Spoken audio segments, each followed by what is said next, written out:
Layla with Devotion, Doula, and Yoga. I am a local birth and postpartum doula, spinning babies parent educator, childbirth educator, lactation counselor, birth assistant, and new student midwife.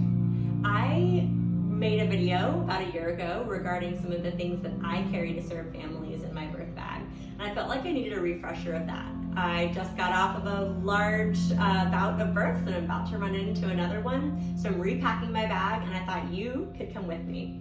So to start out, I bring a lot of things for me. I know that for families from a comfort measures standpoint, as for the most part, a lot of what doulas can go into a birth with just their heart and their hands. But I've found there's a lot of great tools that can help you continue to use your heart and hands and keep you, dad, mom, grandmother, the birthing person, refreshed throughout the entirety of labor. So to start, a really, really thick yoga mat and a towel or a blanket is something that I will bring to every birth, because at the birth center, a home birth, or a hospital, you're gonna find a moment where you're gonna need to take 5 minutes to lay down and close your eyes. So as a birth doula, I recommend that you bring something that's not gonna be their bedroom or on the floor of the hospital, so you can just take a few moments to get some shut-eye, because you can not pour from an empty cup. So get just something, a thick mat or a blanket.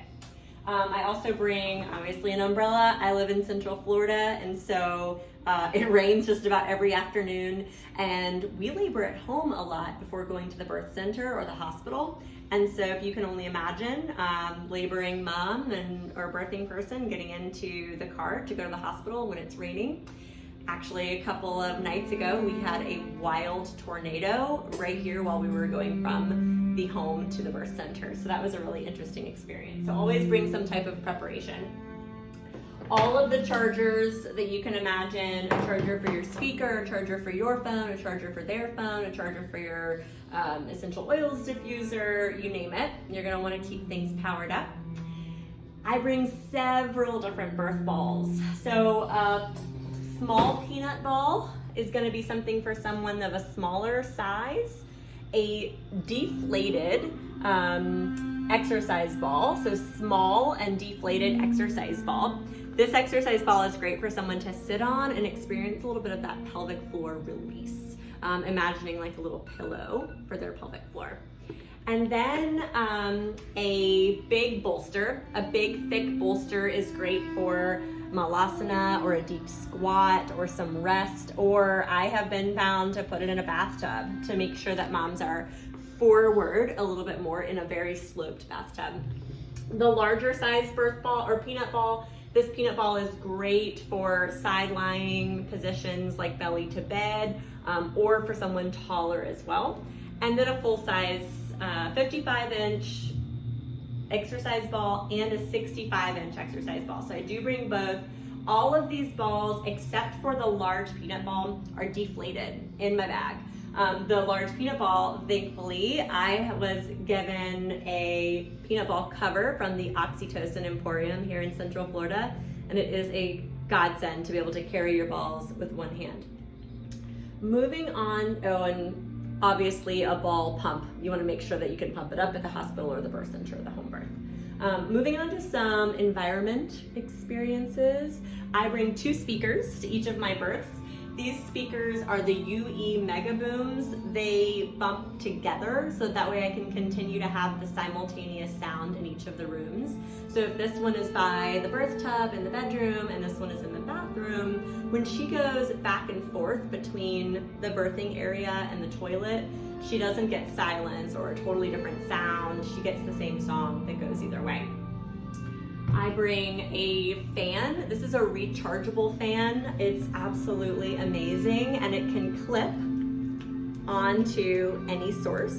So I usually clip this onto a headboard or the faucet in the tub, or a chest of drawers next to them, or even the handle in one of the blow-up birth tubs. A lot of our birthing mamas will need heat down below and cool up top. So this is a great way to do that, along with a cool washcloth, which of course you can get pretty much anywhere. Keep going to some environment changers.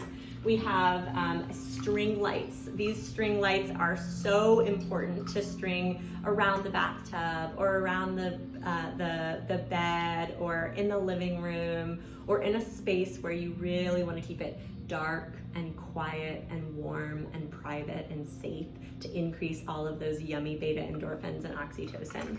So I will bring these along and string them where necessary. I bring along the same things with the lights, about 6 to 12 electronic candles. And no, my candles are not like extra special Harry Potter candles. Again, I live in Florida, so these are real wax electronic candles and they tend to melt in the car. So yes, I have very individual personalized candles, but these candles are really cool. You can get them at Target. They have a real flame look. And oftentimes when the room is completely dark and I have these candles up against the wall, you can still see the flicker of a flame against the wall. I have a lot of clients who that's their memory of their birth, is the flicker of the candle. It wasn't real. And then a wireless diffuser. So this is one of my newest additions to my birth bag, and I'm really, really excited about it. It lasts about 6 hours and it's rechargeable, so I can plug it in if I wanted to. But as you can see, I'm completely cord free. So I can bring this into an outdoor space or a blow up birth pool that's far away from a plug or by the bedside, and not worry that cords or cables are gonna get in the way. And it has some light to it as well. Let's see, make sure no births. Along the same tones with environment, we discussed some of my clients are very prone to desire for crystals. So these crystals have their own desire, have their own components to them to create an environment of change and maybe love or fear release. So these crystals are great, and I have them just in a little tin can. That's mainly most of my environment creation. We can move on to comfort measures or pain relief experiences. Maybe not using that word pain, but the sensation release. Over here, if you want to follow me along, I have our Epsom salts. So Epsom salts can be a great way to help with prodromal labor, or if someone is in early labor and we really want to try to get a good rest, we can pour some Epsom salts into their bath and help them relax a little bit. A TENS unit. So a TENS unit is helpful for especially the lower back pain. I'm gonna link or I'll share some information about evidence-based births, recent information about a TENS unit, but it really works in 2 different ways. It either helps to relieve the pain by using a gate theory, or it helps to create a different kind of pain in itself that redirects the pain or the sensations that you're experiencing through birth. So this has been a game changer through some experiences. Others, mamas don't even really need it or want it. 2 massage balls. So these massage balls can be warmed or cooled, as well as they're really helpful for massaging the lower back to save if you're a birth worker or if you're a parent or if you're going to be the partner in this birth experience. Really helps to save your hands. I also bring a microwavable heating pad or a freezer-friendly cool pack. So these little gel beads heat up at about 2 minutes in the microwave and stay hot for about 30 minutes. And then they take about an hour in the freezer and they stay cool for a few hours. So these have been game changers when, once again, transferring from the home to the birth center, we can, or the hospital, we can wrap this around the lower back and help to relieve any sensations of tightness. I do bring a electronic heating pad. This electronic heating pad, I never put a cover on. I know the directions say to put a cover on it, but it's a lot easier to clean. I can just take a Clorox wipe and wipe it down. Most of the time we have a rebozo on their back, or we have some type of cloth covering them as well. And it's a great way to help relieve tension, and you can just plug it in wherever you want to go. Essential oils are a huge recommendation. Obviously, as a doula, I bring these essential oils with the permission of the birthing person and the birthing family. They have requested these specific oils to be used in their birth experience, and they ask for when they need to be used. A couple of go-tos that tend to be requested often are things like lavender, ylang ylang, jasmine, rose, and clary sage, which can be beautiful romantic blends during labor. We also have in preparation anything like grapefruit, sweet orange, bergamot, or peppermint to help elevate the mood, and then chamomile as a relaxation as well. And I put these in a nice little pouch so that you can quickly get access to them, and yet they don't leak all over the place. Actually, this was given to me by a client. I also bring a comb. I know this is wild and you may have seen this in some of the additional posts, but the comb works a lot like the TENS unit with redirecting sensation. So the comb goes essentially right here in the hand through some acupressure points, and when you squeeze, it's very difficult to hold tension throughout the rest of the body. This has also been a game changer for some birthing people. I do bring 2 or 3 emesis bags. It is very, very common to throw up 2 different times in your birth experience, right in the beginning when your body makes this huge shift, or around transition, or anytime throughout your labor experience. So sometimes I will be walking in the room and the birthing person will be getting ready to throw up and we can't find a bowl or something like that. So these have been really handy. They also catch everything really nicely, and then I can just twist it off and toss it away. So that's been a game changer too. Postpartum wise, let's just skip around to after the baby is born. I do bring a manual breast pump with a couple of different phalange sizes. Manual because I can easily sanitize it and clean it, but also because not that I'm trying to stimulate milk for a bottle or anything like that, but because there are some women who have flat or inverted nipples, and a little bit of suction can help your baby get that first additional latch that can be so important. And then small little collection items for collecting colostrum in the hospital. If your baby was sent to NICU, that way you could give them that golden, amazing milk. That way they could have it right from your breast. Postpartum sitz baths, and from the Kindred Feminine, postpartum Mama Bottom Sitz sprays. So this spray goes right onto your pad postpartum and is going to be incredibly helpful for perineum repair as well as soothing after your childbirth too. So for those of you who don't know or don't have something, I know you can pick up a lot at Target, but the Kindred Feminine here in Central Florida is going to be amazing to support you in that too. Let's move on to hydration and nutrition. So during childbirth, the most common frustration is what to eat, when to eat, or failure to progress or needing intervention due to exhaustion. So I have found that a lot of different snacks can be really helpful for not only the birthing person, but the partner or the birth team as well. I can't tell you how many times I've made a midwife a cup of tea or given them a snack out of my bag, or that, you know, the partner doesn't really know what to eat, he's kind of feeling nauseous, and so we've got a couple options there too. So when it comes to my snacks, I try to balance everything through hydration, protein, balanced sugars and carbohydrates, and something that's gonna have a little bit of caffeine in it as well for anyone who's looking, not necessarily the birthing person. So liquid IV, I'm a big fan of, or the Noon hydration tablets. Liquid IV is a simply kind of like a crystal light type thing that goes into your water, and it's going to give you all of the hydration electrolytes that you're going to need. The Noon electrolyte tablets have 2 options. We have one with caffeine and one without, and it has a little bit of effervescence to it, so it's kind of like it feels carbonated, which can sometimes be really, really nice when you're using that. On top of that, I also do a couple of options of bone broth.